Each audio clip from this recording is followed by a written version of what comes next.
for International Relations and Cooperation, Comrade Gladys Flachwayo, and the Vice President, Honorable Tendai Biti. Zanu-PF government is attempting to evict 12,500 villagers in Chilonga, Chiredzi district in Masvingo province. These are poor farmers, peasant farmers, who have suffered at the hands of this current regime and the past colonial regime. Their ancestral homes are said to be demolished, as has become the order across the country. Mnangagwa has earmarked the land for his friend's company, Den Dairy.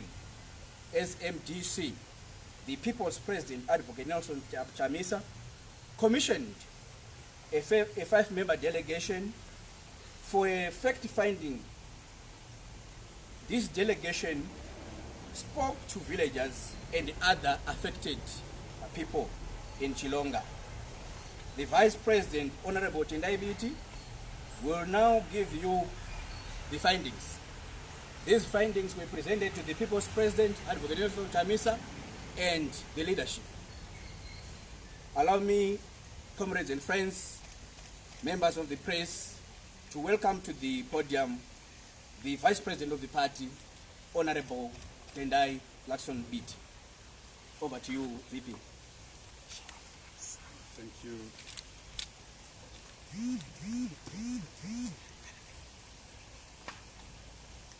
Good morning, ladies and gentlemen, members of the 4th Estate. Before I begin, let me join the international community, Zimbabweans and everyone else, in wishing our mothers, our sisters, our daughters, our partners, our aunts, our grandmothers, a happy International Women's Day, starting with you, Honorable Shatwai, and all the ladies that are present. I can see you are smiling. It's a special day.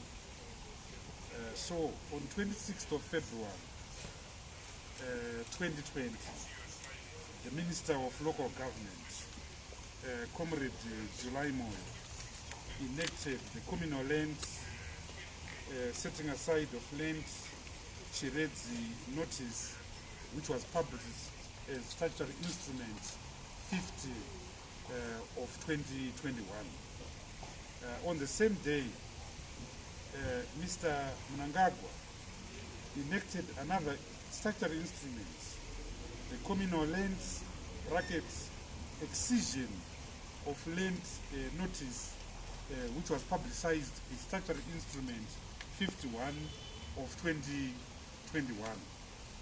The net effect of these statutory instruments is to set aside, is to confiscate 12,940 hectares of land located in the Chilonga area of Chiredzi, from being communal land, from being owned by the communities there, to be owned by a private entity, Den Dairy, which will embark on a grass growing exercise. The grass is known in Latin as lucerne. Concerned with this issue, our party and leadership, Comrade Advocate Nelson Chamisa, on the 3rd of March 2021, directed that a team be dispatched on a fact-finding mission to Chiredzi in Masvingo province. This team was in Chiredzi on the 6th and 7th of March 2021. The team comprised of Honorable Gladys Flachwayo, our Secretary for International Relations, Hepmo Chidziva, our Secretary for Rural Affairs, Comrade Amos Chibaya, our Organizing Secretary, Mrs. Mugido, our National Youth Women's Affairs Secretary, and of course other members from the province. We traveled long distance in these communities. Those of you who know the areas, there are huge distances from the highway all the way to Chikombezi. We went to places like Malipati, places like Pole, places like Chilonga itself. These are huge distances in extremely underdeveloped area. We interviewed and spoke to community leaders, local villagers, farmers. We spoke to traditional leaders, chiefs, headmen, and their assistants. We spoke to church leaders across the length and the breadth of this community. We were amazed by the love that they showed to the leadership that was present. But we saw a very broken community, a very fractured community, a very uncertain community, a very fatalistic community. We saw a very underdeveloped community. It's been 41 years of independence, but to those communities, independence just blew and passed through like the wind on its way to South Africa. The extent of the underdevelopment is shocking. We couldn't find anywhere to sleep. There was no hotel, there are no lodges there. So we actually had to sleep in cars and in the houses of our party members. We couldn't even find gas stations to fill up our cars, and we had to buy diesel, for instance, from communities which actually buy diesel from Mozambique. In many of the areas there, they actually don't have access to basic Zimbabwean amenities. There's no radio there. So people listen to South African radio, people listen to South African television. There are no mobile networks there. So people actually use MTN. So in that part of the world, in that part of Zimbabwe, MTN is actually the dominant mobile network there. There are hardly any schools there. There is hardly any secondary school with A-level and with laboratories which can offer science. There are few clinics, there are few hospitals, and they offer nothing. Then you have got this massive expanse of national parks, Gonare Joe. So people live around these parks, Malilangwe Trust and Gonare Joe. So part of the challenge in those communities are wild animals. With the opening up of the Trans-Frontier border, they've opened up Kruger National Park with the Gonare Joe in another park in Mozambique. Animals are now roaming the three countries. So one of the traditional leaders we saw there, his biggest problem, apart from the Chilonga displacement, were actually wild animals. Rhinoceros and black rhino, which he said came from South Africa. He said, but how do you know it came from South Africa? He says, no, ours are well behaved. These ones are from South Africa. So these are challenges that these communities live. So we saw the challenge of uneven and unequal development.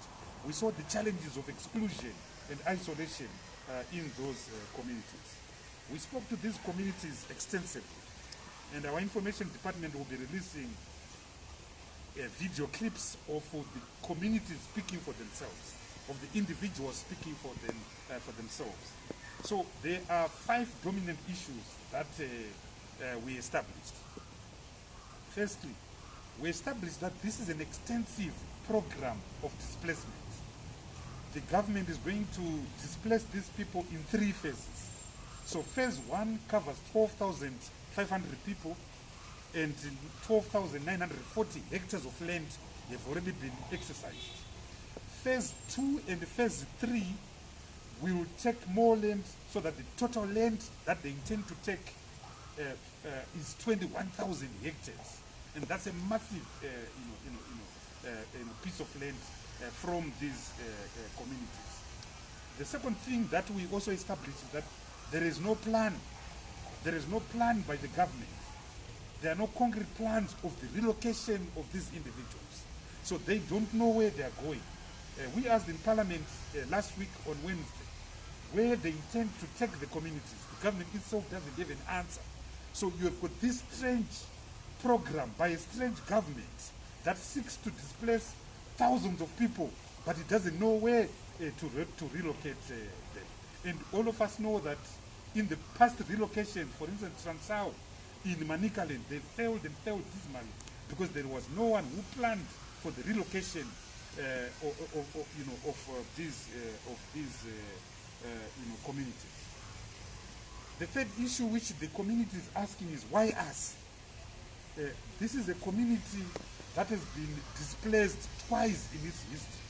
In 1963, for instance, the Ian Smith government displaced this community to create and make way for the sugar estates under Hippo Valley and the Tongat village. So they were displaced, thousands and thousands of them were displaced to make room for Hippo Valley. The second phase of the displacement before independence was to make way for Gonare Jo National Park. So as I said, Gonare Jo, this community is in the heart of the Lowville, the southeastern part of the Lowville. So Gonare Jo is right in the middle of their community. So they were displaced to create room for this nature reserve called Gonare Jo, which some of you who know it know that it runs into thousands and thousands of hectares. Third, they were displaced to create the nature reserve that is known as Malilangwe, that is controlled by Malilangwe Trust. So again, they were moved. And when they were moved, they went literally and metaphorically in no man's land, where they rebuilt their lives. They rebuilt a fresh community, where they faced tsetse fly, wild animals, heat, and incessant droughts. And over the years, they've become master farmers in small grains, particularly sorghum, millet, and so forth. The area can't do maize because it doesn't have sufficient rains. So they've become masters of small grains. And as we are talking to you right now, they are subcontracted through contract farming by Delta Corporation to actually make small grains that are used in the production of traditional brews by Delta, brews such as Chibuku. And these are people, if you recall, we have been in Zimbabwe for over 500 years. Shaka Zulu's Mfekwan took place in 1830. The founder of what we now call the Shangani people in Zimbabwe was Soshanga, who was Chaka's general, who left Zululand in 1830 to settle in Mozambique after displacing and conquering the Tsonga people, to establish what was known as the Gaza Estate. And the Gaza Estate, if you know, extended into Zimbabwe. It covered Mozambique, and then it extended into Mozambique, into Zimbabwe, in the Lower Veld, extended into South Africa, into Transvaal. So they've been, the Shangani community have been in this country for over 5 centuries. To be precise, they've been in this country for 491 years. So they are part of Zimbabwe. They're not foreigners, they're not invaders, they're part of Zimbabwe. They've been occupying this land in Mozambique, in South Africa, and in Zimbabwe for a period in excess of 500 years after Soshangani established the Gaza state. So they get consent, and here I'm reproducing their own testimonies. They get consent by a government that they themselves think has got a grudge against the people of Nguni extraction in this country. They pointed out to us that Gugura Wundi was inflicted against the Ndebele people, who are people of Nguni extraction. They pointed out that part of the people who were displaced over Marange diamonds were the Ndaus, who are again people of Nguni extraction. Now, they themselves, the Shangani, again of Nguni extraction, are now being targeted. And they identify certain individuals in the current government who have been involved in the assaults, the predatory assault on Nguni people from Gukura Wundi to the present day. So they keep on asking, if you don't want us as Nguni people in this country, please tell us so that we go back to South Africa and we go back to Mozambique. So what we found there is that the Chilonga displacement raises a major question of the national question in Zimbabwe. What does it mean to be a Shangani in Zimbabwe? What does it mean to be a Ndau in Zimbabwe? What does it mean to be a Ndebele in Zimbabwe? What does it mean to be a Tonga in Zimbabwe? What does it mean to be an ethnic minority in Zimbabwe? These are the hard questions that we found villagers and communities telling us there, traditional leaders telling us there. It's a deep, deep, deep issue. And they were speaking from their hearts, as you see from some of the video content that we brought from Zimbabwe. And one villager said, if you don't want us, tell us so that we go back to Mozambique. If you don't want us, tell us so that we go back to South Africa. So it's a story of alienation. It's a story of reification. It's a story of exclusion. It's a story of fear. It's a story of torture. When you speak to them, it's almost like you are talking and you are in another country, not Zimbabwe, where there's no sense of belonging. There is no sense of ownership. There is no sense that I'm a Zimbabwean. I mean, for Christ's sake, 41 years after independence, a Zimbabwean uses an MTN card to communicate. A Zimbabwean goes and buys petrol in Mozambique. So it's shocking what we saw there. The fourth issue that they are raising is that there are so many farms that were taken during the land reform program in Masvingo province, in Chiredzi itself, in Mwenezi itself. So their argument is, look, if a white man wants to do grass for cattle, surely why don't you start with these farms that are already redundant, that are growing grass anyway, natural grass, so you can mix the cow grass with natural grass that is already there, and the snakes that are there, the blackjack that are already there. Because they pointed out to some of these farms. We were told of a Mr. Greaves, one farm owned by a former white farmer called Mr. Greaves. And they were saying Mr. Greaves' farm is there and it's redundant. So why are you coming to our land when you have got Mr. Greaves' farm and other redundant farms? The fifth thing that they were raising is that we are already doing contract farming for Delta, for the grain marketing boards, for cotton companies. So if anyone wants us to do this cow grass, Lucerne, we can do it on the same terms on the basis of contract farming. So why do you need to take away our land? The next question that they were raising is that what is so special about this Lucerne grass? What is so dynamic about this Lucerne grass? Is it gold that you want to take away our land, our ancestral land? And these people have got special burying methods. We were told that they actually bury their dead in their houses. They actually bury their dead in their crows. Vanochera matanga avo emombe, vanoisa vanhu vavo muzvikuwa mumba. So they were saying, how are you expecting us to leave our ancestral homes? And are you saying as a government that cow grass is now more important than us, the people, than our graves, our shrines? So to them, it doesn't make sense. They also believe that there is an ulterior motive here. They also believe genuinely that the land that they are occupying, they're occupying land that must be on top of diamonds, that must be on top of gold or some other precious mineral. So they genuinely believe that they're being displaced in order to make way for extractive institutions that are going to mine this gold or this diamond. They also don't understand why some of them who were displaced in those communities to make way for Tokwe Mkosi dam. Now that Tokwe Mkosi is now ready, and now that Tokwe Mkosi irrigation schemes can be made, and they were going to be beneficiaries of irrigation schemes supported by Tokwe Mkosi water infrastructure, they are now being displaced from the hinterland of Tokwe Mkosi. One of the things that they also raised was that we actually participated in the War of Liberation. They showed us mass graves of people buried 10 and so forth in graves during the War of Liberation. So they don't understand that why they're being displaced to make way for one white man when they participated in a war of liberation whose centerpiece, whose center of gravity was the land question.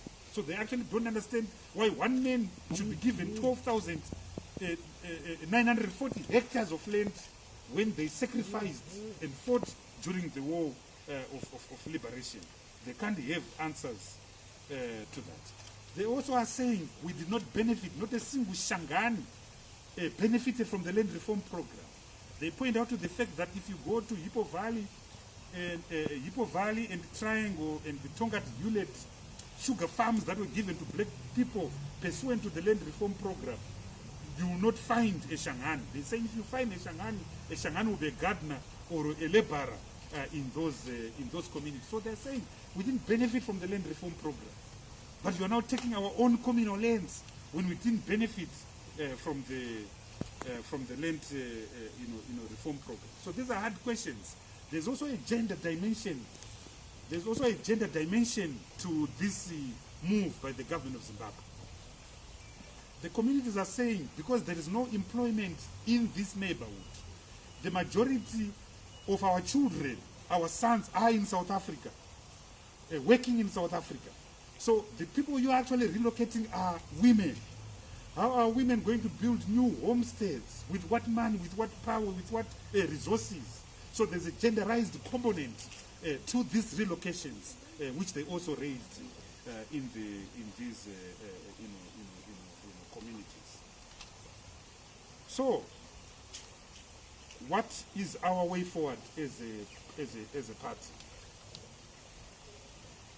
We demand forthwith that the government should stop this relocation. We demand that the government should repeal as a matter of urgency Statutory Instrument 50 of 2021 and Statutory Instrument 51 of 2021. But more than that, we argue that the government should, as a matter of urgency, repeal the Communal Lands Act. The Communal Lands Act was passed by the government of Zimbabwe in 1983. But when you look at it and you read it, it is worded exactly, literally word for word, with the Tribal Trust Lands Act that it repealed. The Tribal Trust Lands was passed by the colonial regime in 1931, the same year that was passed the Land Approachment Act of 1931, which took away black people and placed them in tribal trust lands, Maruzeva, Macommunal lands. It stripped black people of their lands. And even those tribal trust lands, they were not given in trust to traditional leaders, to chiefs. They were given not in trust to the president.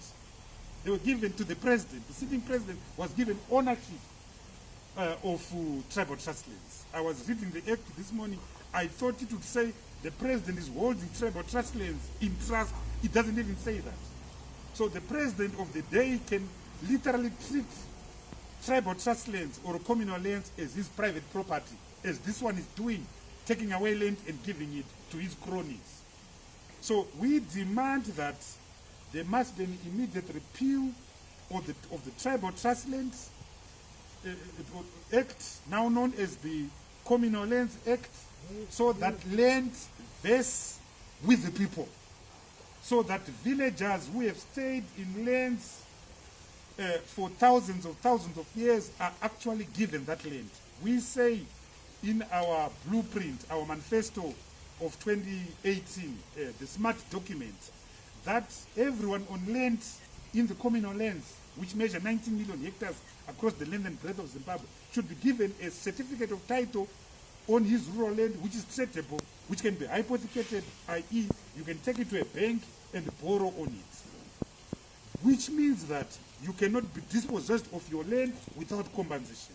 Which means that you become subject to protection of the property rights provisions of the Constitution, in particular Section 71 of the Constitution. It is absurd 41 years after independence that a rural farmer, a communal farmer, and all of us have rural homes, you actually don't have rights to that land. That land is not even being held by the president in trust. It's being held by the president in his capacity as a president. This is atrocious. This is unacceptable. Secondly, the right to consult must be entrenched in the law. If there's a developmental project in the national interest, the people must be consulted. One chief said there must be a referendum in this community on this land, because you simply can't just wake up in Harare, walking up on the wrong side of the bed and say, I'm taking away 12,000 hectares or 21,000 hectares. So the affected individuals must participate in a referendum. Are you for this development project? Does it actually benefit us? The right to be heard, the right to consult is part of our constitution. Section 68 of the Constitution of Zimbabwe says no action should be taken against an individual without that individual having been heard. In Latin, they call it the aut alteram partem rule. So here you have a law that says you don't need to consult anyone. You simply need to consult the local district council. And that's it. And this is what actually happened in this case. That's clearly unconstitutional. But for a party that purports and calls itself a liberation movement, this is pathetic and absolutely unacceptable. Third, given the uneven and unequal development that we saw in Chirezi, in Chilonga, in Malipati, in Bole, it is our submission that devolution laws must be expedited in this country so that these communities can have self-governance. They feel excluded. So pass the devolution laws so that these people can exercise self-governance over their own, resources. Next, we feel that the national question needs to be re-examined in Zimbabwe. And we suggest that an inclusive body be set up to actually look at the national question in Zimbabwe. What does it mean, as I asked before, what does it mean to be of Nguni extraction in Zimbabwe? To be a Tonga, to be a Ndau, to be a Shangani, to be a Tsonga. What does that mean to be in Zimbabwe? Because there's so much exclusion, there's so much alienation, there's so much reification, there's so much abuse of ethnic minorities in Zimbabwe. They were talking about schools with being taught by people that can speak the local language, Shangani. They were talking about pastries that are a disaster because the teacher doesn't understand the customs of the communities. So the issue of integration, the issue of resolving the national question is a disaster.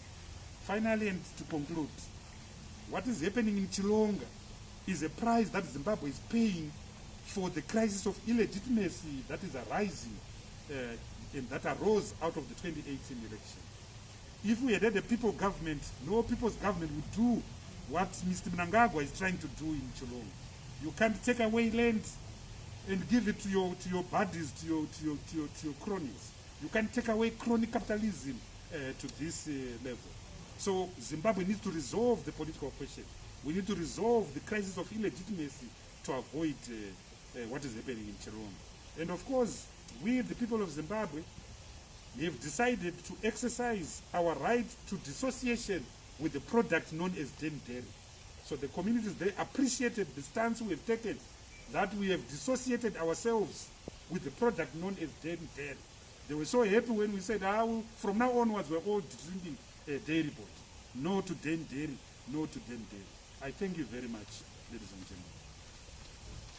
Thank you, Kesile, or Vice President. Any questions from the members? Any questions? No further questions. Yvonne?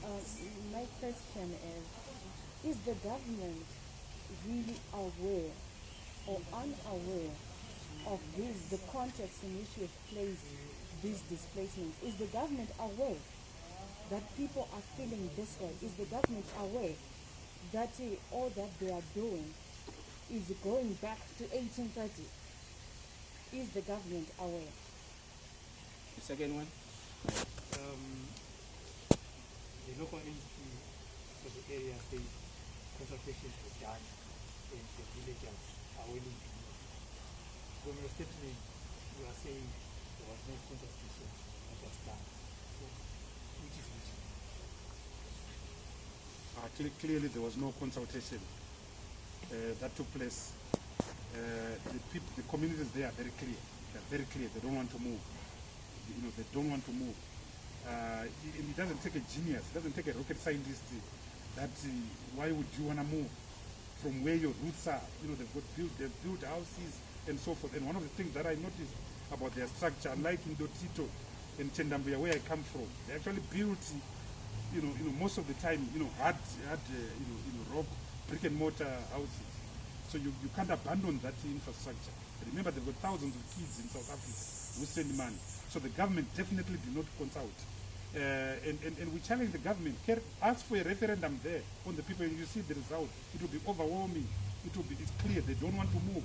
And in fact, they said, look, we don't even want aid from you. Just leave us with our land, because they are successful sorghum producers.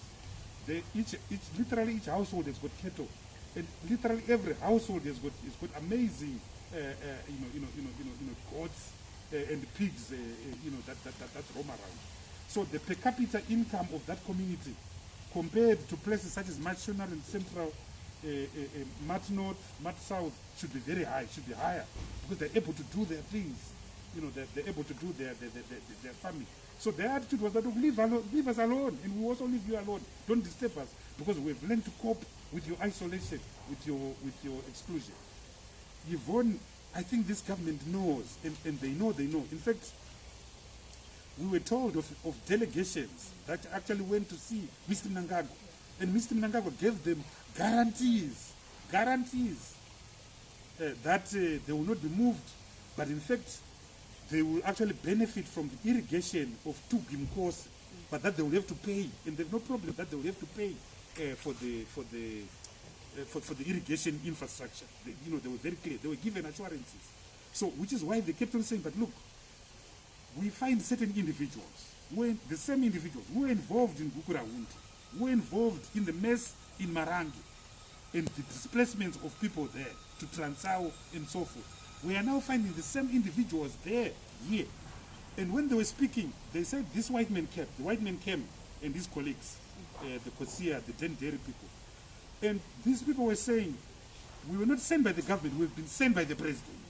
So they locate this in the office, in the door, in the kitchen, in the bedroom of Emerson Tambudzo Mnangagwa. They were very clear that, look, we locate this in an individual, not in the state, not in an institution. So to answer your question, Yvonne, the regime knows, the regime is indifferent, the regime doesn't care. But what else can we expect from a government presided over by Emerson Tambudzo Mnangagwa? Kesile. Yes, my question is, have you tried to look at the developmental side of this move that government is trying to push, that maybe the people of that area would probably benefit? Second one. Your address touches on the geopolitical part of the thing. When people now saying we are better off being returned to South Africa or Mozambique, if you try to interrogate this aspect and how South Africa can be involved in this whole issue. Yeah, they told us that, and we've got this on camera. They told us that, look, if you don't want us, we people of Funguni extraction, if you don't want us, then take us back to Mozambique, take us back to South Africa. Obviously, as a Zimbabwean, I'm total against the excision of a group of Zimbabweans to another country. And I think that the South African government would say no as well.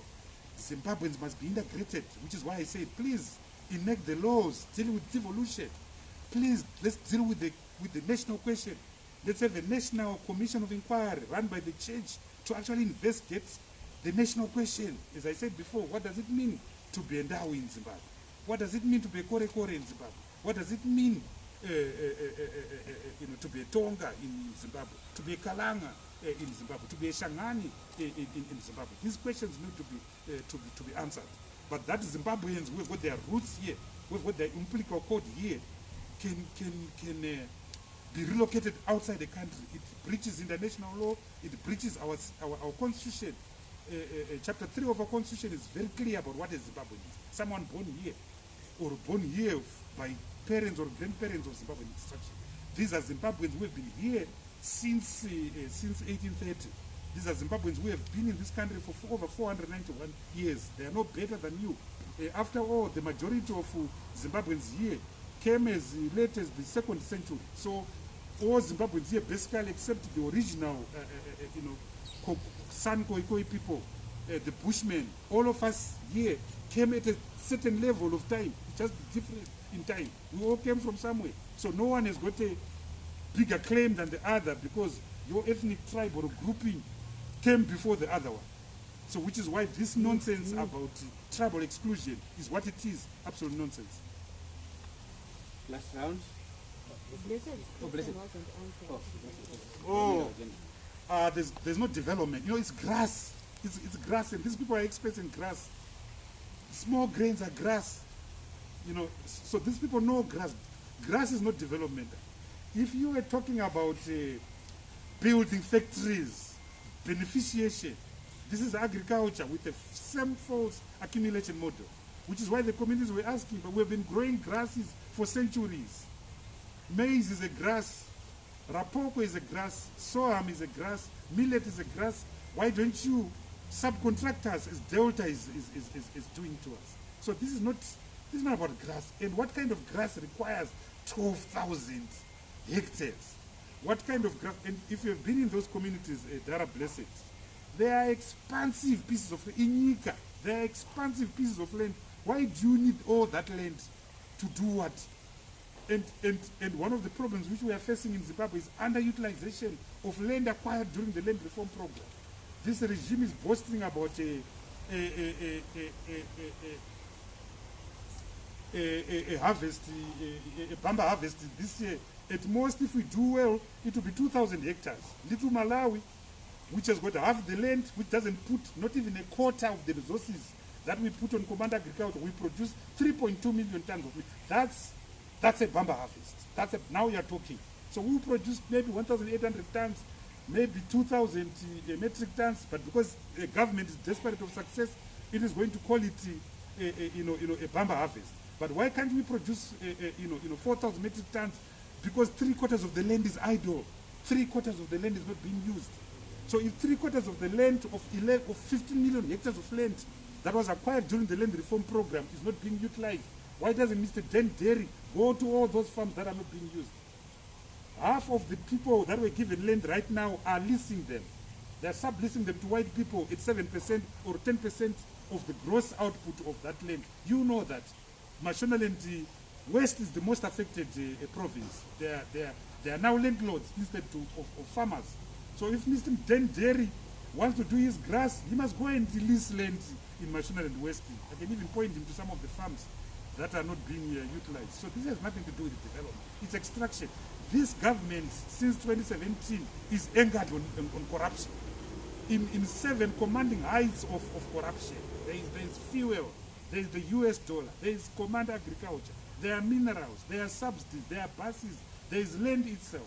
So it's a regime founded on corruption. It has taken corruption to another level. This is what it is all about. And the communities, they are not fooled. They know exactly what is happening and why it is happening. Kasile. Any other question? Thank you. Mashuma Twalumba Loko is Komo Kwambiri. We've come to the end of our press conference. Thank you.